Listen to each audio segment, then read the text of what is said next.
Hello again everybody and welcome to another video. Today I'd like to talk about getting started with Mathematica. This tutorial assumes no prior experience with Mathematica and is designed to get you up and running with Mathematica quickly. We'll leave more complicated operations and concepts for future videos. So in terms of an agenda, what we're going to cover today is first, let's just discuss briefly what is Mathematica and why might you want to use it in an engineering or scientific setting. We'll then look at how to do some simple calculations with Mathematica. We'll then talk a little bit about cells, typesetting, and palettes before we look at using a few built-in Mathematica functions to close out the tutorial.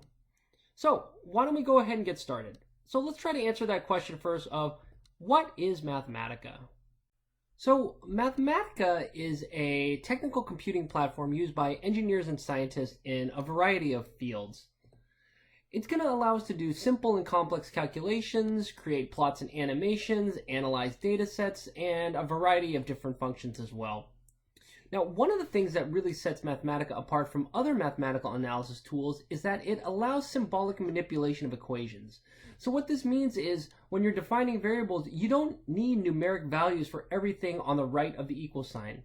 In addition, Mathematica can symbolically solve and otherwise manipulate equations without numeric values for all of the parameters. Finally, Mathematica also has powerful typesetting capabilities, including the ability to add text, sections, graphics, etc. to a document. So this allows you to generate a really rich document which includes exposition and discussion in addition to just calculations and code. So, with that being said, why don't we take a look at how we can actually get started using Mathematica. Alright, so let's go ahead and get Mathematica up and running. So to do that, I'm just going to come here to my Start menu, and I'm going to search down here for Wolfram, which is the company that makes Mathematica. And here it is, Wolfram Mathematica. Now, when you open this up, you'll see there's actually two options here. There's the actual Mathematica, and then there's the kernel here. So the kernel is sort of the back end, whereas this Mathematica is the front end. So 99% of the time, you're just going to want to start up the Mathematica front end, which will actually start up the kernel in the background. So that should get us started. And you're going to be welcomed with this splash screen here, where you can find documentation and other resources if you should like. But since this is an introductory tutorial, we're not going to do anything very fancy. Let's go ahead and start what's called a new notebook or a new document. So if I click on this drop down, you'll see that again, there's many different things that we can start, but to keep it simple, let's just go ahead and start with a notebook. And you're going to see what ends up coming up is it looks like a blank piece of paper out of a notebook, which is, I think, what they'd like you to visualize this as and conceptualize it, because we're going to start using this almost as like a blank sheet of paper where we can start writing down our calculations or our text or comments or pictures or things like that. But again, this is a very simple introductory tutorial, so I think we're going to keep it very basic right now. So one of the first things you might want to do here with your Mathematica here is, I don't know if you're sitting down at a public terminal or a shared computer, so we might want to just make sure that all of the preferences are set to the default values. So why don't we come up here to Edit, come down to Preferences, and there's just the button down here that just says Reset to Default here. So I'm just going to go ahead and click this to make sure that I have the default preferences for everything, and we should hopefully be all on the same page. Great.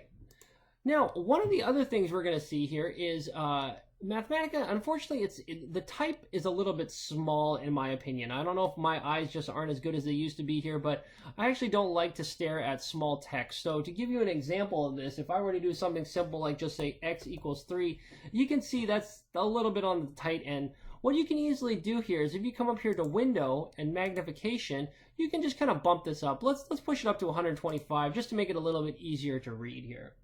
Okay, so here we are. I think we've got our environment set up. Why don't we try to do some basic calculations, which is kind of what we already did here. We put in x equals to 3.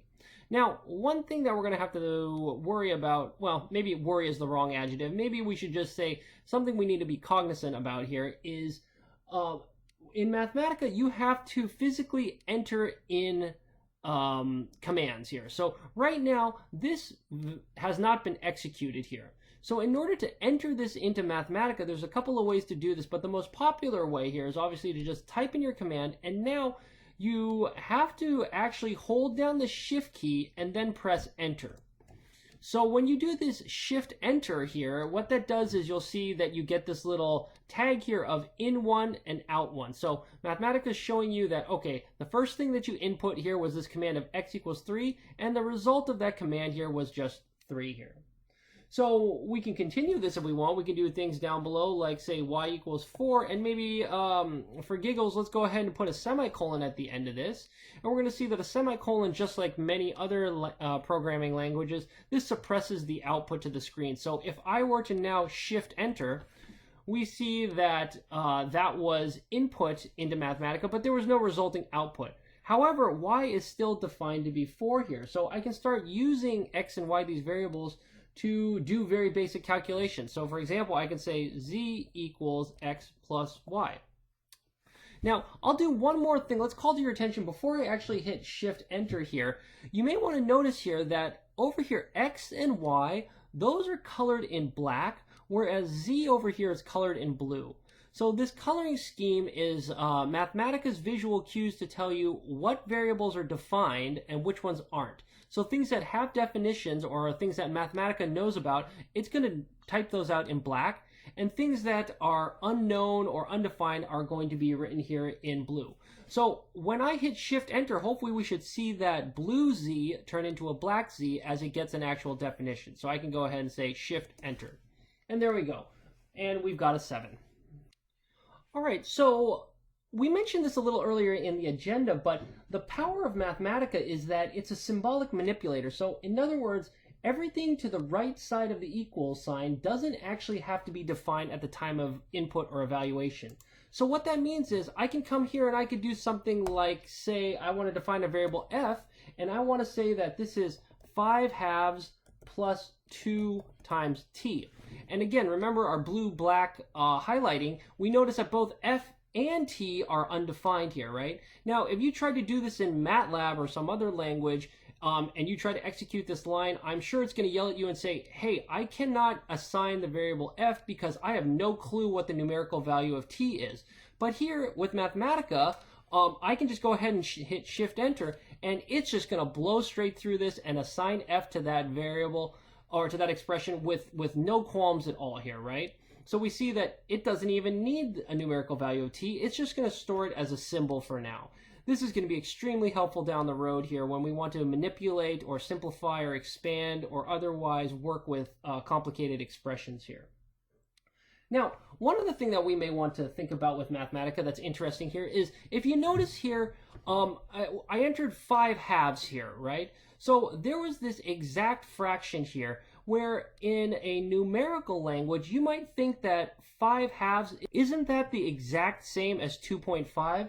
Well, not really. So in Mathematica, Mathematica has this concept of exact inputs and exact outputs here. So in this situation, we said that we want to enter that fraction as 5/2, not 2.5. So Mathematica is going to leave it as a fraction here. So basically, we're not going to incur any kind of numerical round-off error when we want to do manipulations down the road.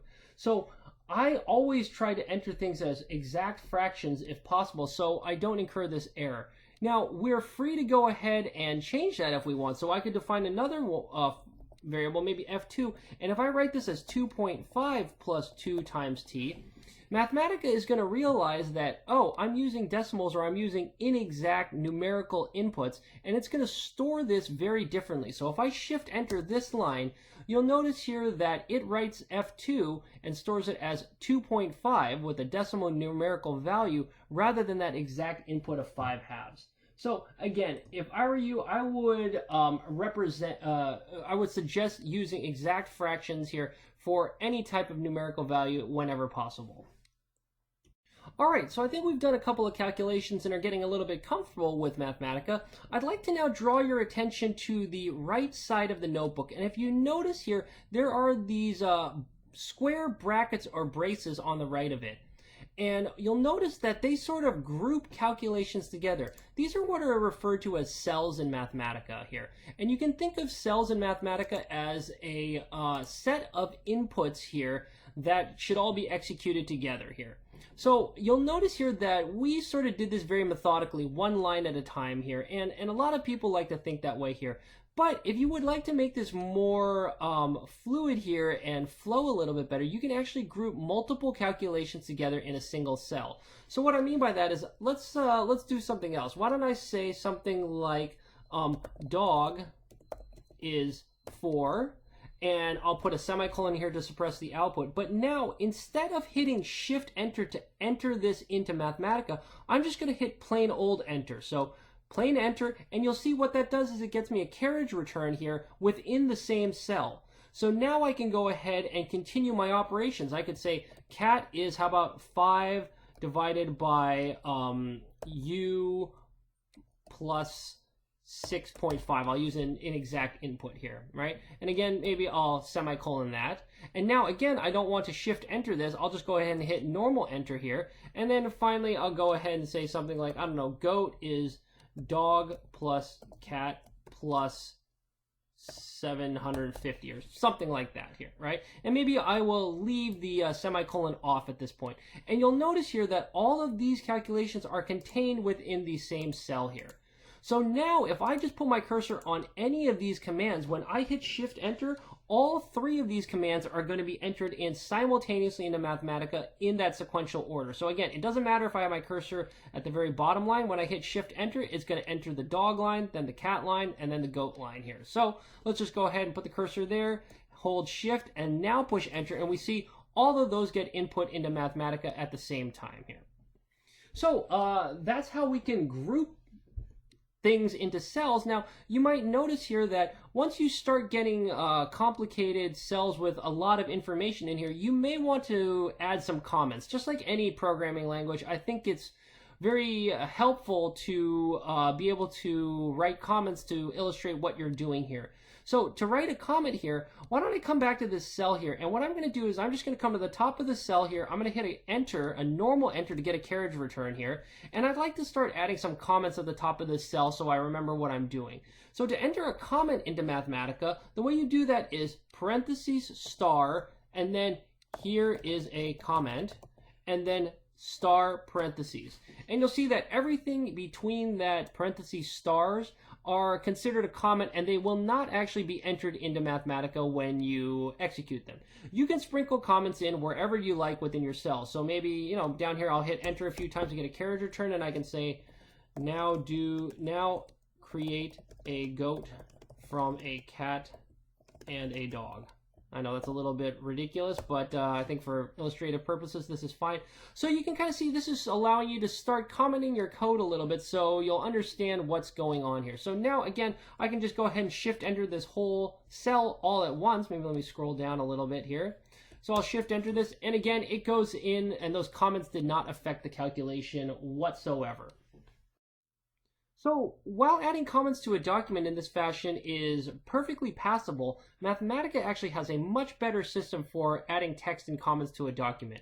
So to do that, why don't we again come here and click underneath our last cell here, and let's just write a sentence here that we would like to be text and not to be input here. So this is a sentence that we would like to be text instead of input. Okay, so, well, a couple of ways that we can now change this to text here. So one way we can do this here is just make sure your cursor is somewhere within this cell, and then if you come up here to Format and you click on Style, you'll notice here that right now this cell is set to be an input cell here. Well, look at this. We can actually come over here, and if you click on Text, what you're going to see is it just goes ahead and treats this now like text. So now we're almost using this like a word processor here. In fact, it's even got nice features like spelling, like what if I spell this wrong? You'll see that, hey, it gives you the red squiggly saying that, hey, I think you made a spelling mistake, and if you hover over this, it gives you a couple of options of how to correct your spelling. So now we're almost using Mathematica like a text editor here. So I could use this to create comments, and actually that's usually what I do 90% of the time here is I use text cells to provide a comment to describe what I'm trying to do. So for example, let's just go and start another text cell here. So let's input another calculation here. So again, I'll come up here to Format, Style, Text here. Oh, whoops, sorry, I didn't have my cursor on the right spot. Format, Style, Text. And here we are. And I got to make a small little fix here. But let's go ahead and make another calculation. You know, like H is 6 times goat that we had earlier, right? And I'll semicolon suppress that input here and shift enter here. Okay, great. So text again is a real great way to add comments here. Mathematica actually even has additional typesetting capabilities on top of this. What if I want this to be the start of a different section in my notebook? So for example, I'm writing a large document which might have multiple steps or multiple larger sections here. So for example, I can come here between these two cells. I'll just click here and my cursor is living between two of these cells. What I can now do here is, again, let's come up here to Format, Style, and now why don't I make this a section, for example. So if I click on section here, I can just start typing things in like this is section 01, basic typesetting, right?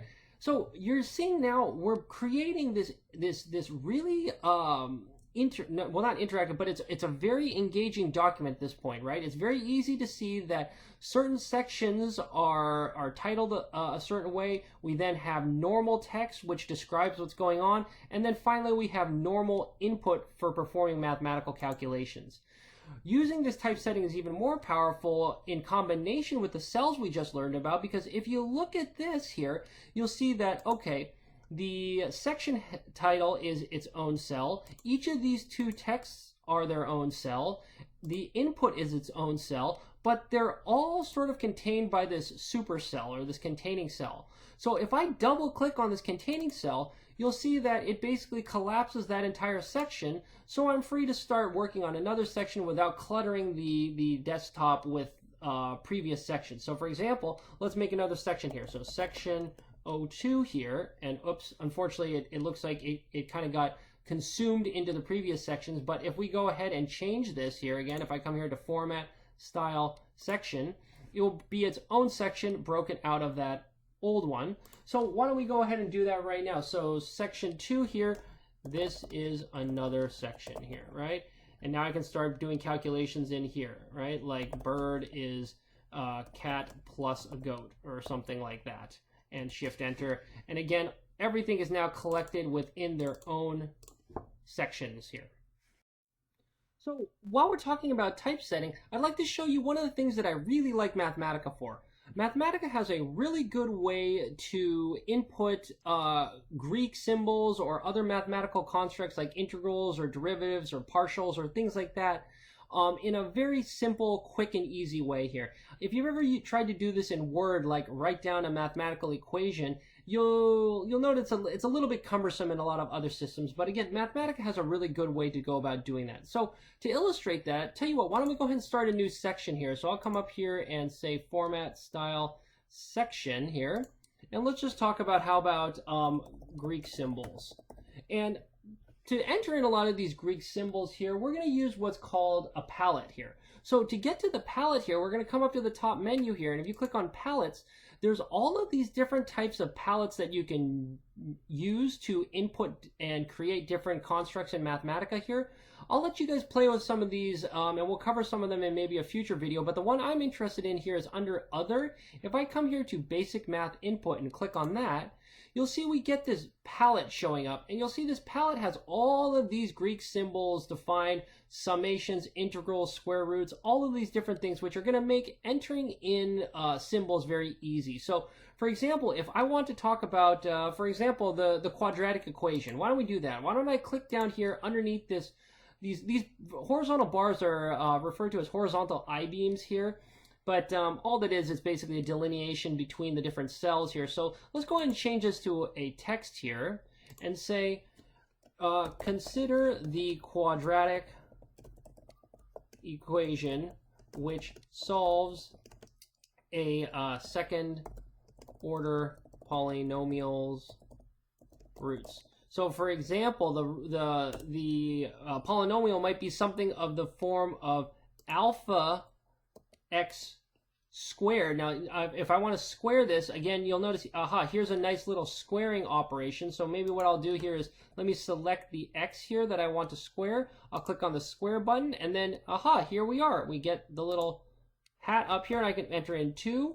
Alpha x squared plus beta x plus gamma here equals to 0 here, right? So as you can see, Mathematica is a really nice way to input some of these mathematical symbols and constructs very quickly.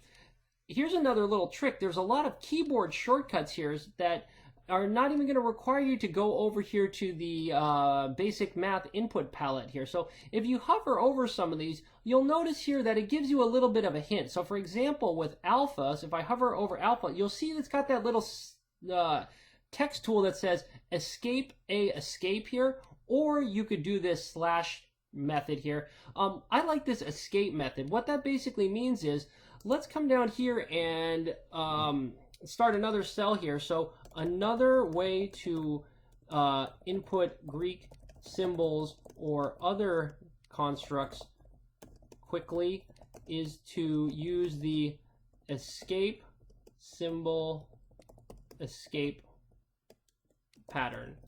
So again, let me change this entire cell to text. So you know what, for good practice, let's use the hotkey. I think it's Alt plus the number 7. We'll change that just to text here, okay? So what I mean by that here is another quicker way to maybe input that second order polynomial we saw earlier here is I can go escape, press the letter A, and then when I hit escape again here, it's going to convert that entire string to a Greek symbol. So I go, there we go, escape, A, escape, gets me alpha, X. Now, I could again do that squared thing by coming up to the math palette here and selecting this, or what I can do here is I can go control caret, right? And that will just get me an exponent or a power like we wanted to. So there we go.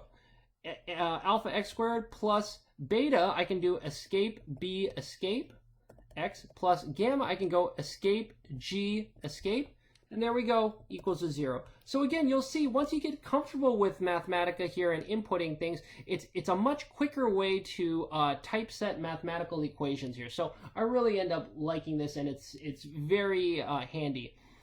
You can actually even use LaTeX strings directly. So for those of you who know LaTeX, I'm sure you know that you can input strings like /partial or /if and only if or IFF. And eventually when you compile those in LaTeX, it will translate into those nice mathematical constructs here. Well, again, we can do this exact same trick we did earlier here. If we just wrap some of these LaTeX commands with an escape LaTeX command escape, it will convert to that symbol. So same thing with this if and only if. If I go escape and then type in my LaTeX string if and only if and then hit escape, it will translate that to a symbol. So again, Mathematica is great for rapidly typesetting mathematical equations and constructs. You know, so if, with some practice, you can do things like, oh, I want to take the partial of f with respect to alpha, right? And you can start doing things very, very quickly and more cleanly than Microsoft Word or some other typesetting system. So now that we've talked about some of the basic input and typesetting and a couple other features of Mathematica, let's finally think about using some of Mathematica's built-in functions here. So Mathematica has a wealth of built-in functions. So let's practice with a few of these. So I'm going to start myself a new section here, and let's call this, how about built-in functions here. And coming down here, let's say we would like, and I'll actually change this to text right now, so I'll go Alt-7. We would like to examine some of Mathematica's built-in functions. So one of the first ones I think that's easy to start with is let's remember what are some of these symbols I think we defined earlier. I think we had the variables x. Yep, x is definitely defined because you notice it's black.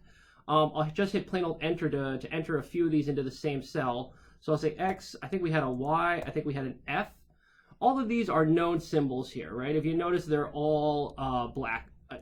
One that we maybe didn't define was, I don't know, let's beta. I think if I go escape B escape, yeah, beta is unknown. You see it's blue there, right? So if I shift enter this cell, I get all of those definitions for x, y, f, and since it doesn't know what beta is, it just parrots it back to me and says it's unknown. Well, what if you would like to clear the definition of x, y, or f, right? You would like to go ahead and redefine that as something, or use it in a calculation. So what you can do is, let's use Mathematica's clear function here. So most Mathematica functions, actually I believe all of their built-in functions, they start with a capital letter. So I'm going to go capital C, L, and as I start typing, you notice here, well, actually maybe I should back up here. Capital C, if you look at that, it's actually black here. So interestingly, Mathematica knows what capital C is. I believe it reserves that for something like speed of light or something like that.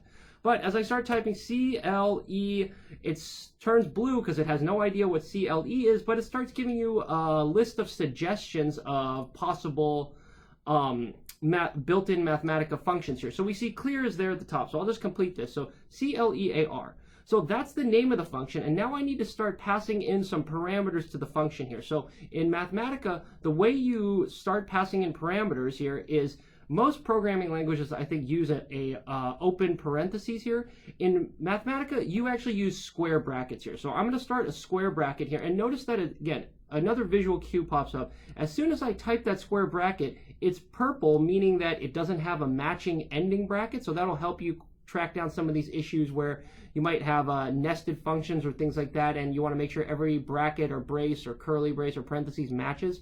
So that's what that parentheses is telling you. Also notice that clear, the whole thing got kind of highlighted in this green, showing you that, you know what, I don't think you finished this function call, or you haven't entered it in completely. So what I can start doing with clear is I can just put in a variable I would like to clear. So let's just say x. That's what I want to clear, and I'm going to end square bracket that thing, and everything goes, the highlighting goes away, and I think we're ready to make this function call. So again, if I just shift enter this in, that seemed to work, because now if we come back up here to this previous cell, notice that x is effectively blue, so it's undefined here. So again, if I just try to use it now, x, shift enter, it doesn't know what it is because I cleared it out. Now, inevitably, once we have this discussion about clear, I always get the question of, well, how do I clear absolutely every variable that I've defined here in the notebook? Well, you could go ahead and say clear x, y, f, etc., right? But this is a little bit cumbersome because you may not hit all of the variables that you defined. If you want to really stop and clear everything that you've done in a notebook, one way to do that here is to come up here to evaluation, come down here to quit kernel, local, and if you click on this and it says, do you really want to quit the kernel? Everything is going to go away here. So if you notice, now everything is blue, and we have no idea what x, y, or f are. So if I shift enter all of those, you'll notice, oh, they're all gone here. Okay, what else are some interesting Mathematica functions that we can use? All right, how about something simple like sine? So for sine, I can just type in capital S-I-N here and start the function call and pass in some parameters. So I can pass in, you know, the angle in radians that I would like the sine of. So, you know, sine of pi. So I could type in, you know, 3.1415, etc., right? And close square bracket and shift enter that. And you notice I get that value. Now, this is probably not the best representation of pi. It's not super accurate. So you know what I could do here is I could come back here to my math palette, and if I just put in the symbol pi here and shift enter this again, I see I get an exact answer. While we're talking about exact and inexact answers, you know, what if I want the sine of, say, 45 degrees? So let's go ahead and do sine of 45 times pi. I'm going to go escape, P, escape to get myself pi. And then I can actually make this pi over 180, right? Because I'm trying to convert this into radians. So if I go control slash, right, that'll give me a fraction. It's pretty much the same thing as coming up to the palette and doing this fraction here. Or I could have just done a normal slash here. But I just wanted to illustrate that Mathematica will allow you this sort of more free-form input, and it will understand what you're talking about here. So again, all I want to do is convert that 45 degrees into radians, and then I'll close this. So what I'm asking for is a sine of effectively 45 degrees here. And again, notice here that all of these are exact inputs here, right? I don't have any decimals anywhere. I'm using the pure mathematical representation of pi here. So now if I shift enter this, you notice that Mathematica gives me a exact answer, right? It's 1 over root 2 here. However, if I had come back up here and if I had introduced an inexact calculation somewhere, like what if I called this 45.0, right? And again, in a lot of programming languages, you might think 45 and 45.0 are absolutely no different. But here in Mathematica, we'll see that yes, it is, because as soon as you add that 0.0, you're basically telling Mathematica to use numerical values as opposed to exact input. So if I shift enter this, I get the decimal representation, and which contains some round off error here, obviously. What else is Mathematica good for, since we're talking about built-in functions? Well, we talked about earlier how the real power of Mathematica is that it's a symbolic manipulator, meaning I could try to solve equations analytically in terms of variables instead of numeric values. So let's take a look at that right now. Why don't we go ahead and see if Mathematica can solve a second-order polynomial and effectively give us the quadratic equation. So in other words, what I mean here is, let's start a text cell. So Alt-7 here to turn this into text here, and let us consider a second-order polynomial of the form, of the form ax squared plus bx plus c equals 0, right? And I would like to solve for x, right? And I think everyone knows that this is just basically the quadratic equation, but let's see if we can get Mathematica to do that for us. So look at this. I think this is probably one of the most powerful functions of Mathematica. I'm just going to say solve, and then I'm going to give it an equation. I'm going to say a times x squared plus b times x plus c equals to 0. Solve this thing for x, right? And maybe while we're sitting here, I'll make one note here. You can use the star symbol here for multiply here, but I think everyone knows a lot of mathematicians just like to use like a little blank space. It looks a little bit cleaner, like you see up in the equation above. I think everyone understands that this is a coefficient a multiplied by the unknown x squared here. So what you can actually do here is, let me delete this star first. Now, right here, we got to be a little careful. This here, Mathematica considers to be a single symbol called ax, which you're then squaring here, right? So what I have to do is I have to put my cursor between the a and the x, and I have to push spacebar. And you'll see that now there's a tiny space between them, which Mathematica now realizes is effectively a multiply here. So this now reads as a constant a, or maybe more importantly, a variable a multiplied by a variable x, which is then squared, plus b, and I can do this exact same thing here. I will hit delete to get rid of the star here. I have to be careful because right now, the way it's reading, Mathematica considers that to be one single variable with the name of bx. I want this to be two separate variables, a b multiplied by an x, so I need to put my cursor in between and push the space bar to get that tiny little space in between here. So now we get a little bit more parity between how it's written down in a mathematical format and how you enter it into Mathematica. They look similar, but I just want to point out that that can be a potentially insidious bug if you are not very meticulous and careful about where the spacebar or that blank white space goes between variables. That's a very tough bug to track down sometimes.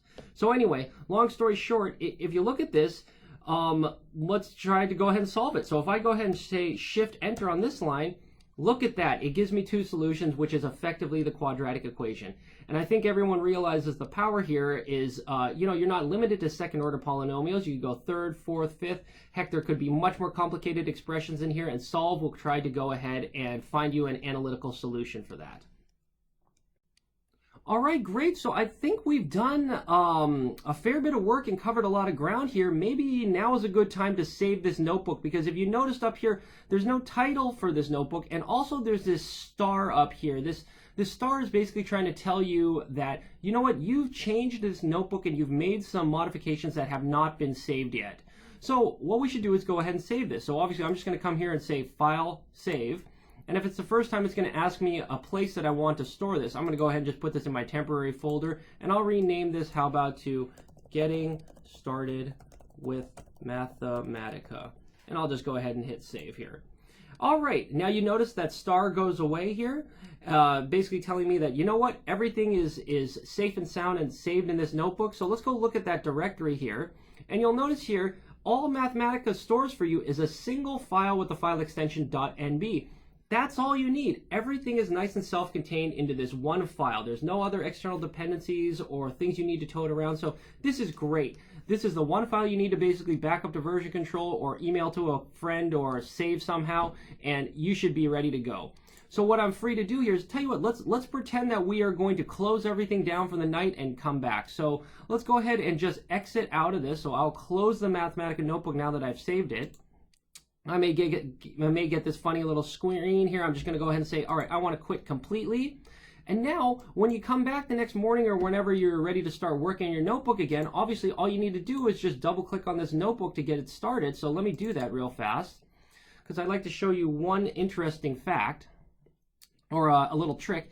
So the notebook pops up. Now, the one thing that you might want to realize here is, if you notice, everything is blue right now. All of this work, nothing is entered into Mathematica, right? Mathematica has no idea about X, Y, Z, cat, dog, F, any of these functions or definitions that we've made. And you notice there are none of these in and out tags that would usually be appearing in front of all of these inputs and outputs of Mathematica.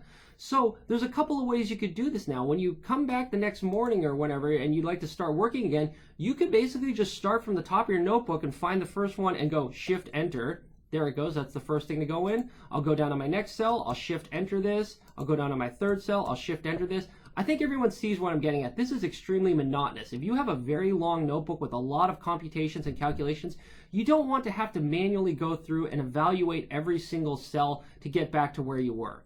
So a quicker way to do that is if you actually come up here to the Evaluation tab and Evaluation, you come down here and you say Evaluate Notebook. What that's going to effectively do is it's going to go to every single cell which is of an input type here in the notebook and just effectively Shift Enter it for you. So if I go ahead and hit this, notice this, does all of these. Now everything is back to being defined, and we come all the way back down to, here's our quadratic equation we were working on earlier, and we're back to where we started. So this is an excellent workflow, I think, is save your notebook, bring it back up in the next morning, and then just evaluate all the cells, and you should be ready to go again. All right, so I think that covers what we'd like to talk about today. So in summary, what we did is, first of all, we talked a little bit about what Mathematica was and why it might be useful, and we looked at how to do some simple calculations like defining variables or other objects in Mathematica. We talked a little bit about some of the blue versus the black highlighting that is going to tell you what Mathematica knows about and what it doesn't. We then looked at how to group some of your calculations or your text into different separate cells. And we spent a good bit of time talking about typesetting, because I feel like this is one of the most valuable parts of Mathematica, is allowing you to add very rich comments to your document and making it read more like a mathematical textbook rather than a bunch of code. We then looked at using some of the palettes, mostly the basic math input palette, to get yourself some of these interesting Greek symbols or other mathematical constructs. And then we learned a shortcut of how to rapidly input those using the symbol escape method. And finally, we took a glance just scratching the surface at some of these Mathematica built-in functions and how to call them.